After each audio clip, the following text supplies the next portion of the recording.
وہ زہر پینے کی وجہ سے ہسپتال میں ہے اور بس تم کو ہی پکارے جا رہی ہے۔ یہ خبر سنتے ہی میری تو دنیا ہی ہل گئی۔ میں پاگلوں کی طرح اس کی طرف بھاگا، پر میرے پہنچنے سے پہلے ہی وہ جا چکی تھی۔ میں نے بہت آوازیں دیں کہ دیکھو میں آ گیا ہوں، چلو جلدی سے اٹھو، ہم ابھی شادی کرتے ہیں۔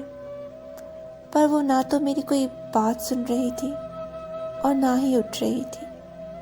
میرے سامنے قیامت سے بھی پہلے قیامت کا منظر تھا، جب میں اپنی ہی محبت کا جنازہ اپنے کاندھوں پر اٹھا کر جا رہا تھا۔ ہر اذیت سے بڑی اذیت مجھ پر تب گزری جب میں اپنی محبت کو اپنے ہاتھوں قبر میں دفن کر رہا تھا۔ میرے اندر کا درد میرے بیان سے باہر ہے، اور نہ ہی کوئی اس درد کو سمجھ سکتا ہے۔ اور اب بس ایسا حال ہے کہ میری اپنی حالت پر میرے اپنے روتے ہیں۔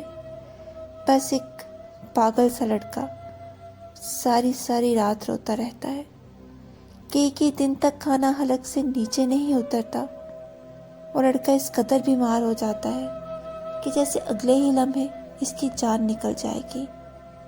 اب بس مجھے اس کی باتیں بہت یاد آتی ہیں، اس کی ایک ایک بات، اس کے ساتھ گزرے لمحات مجھے نہیں بھولتے۔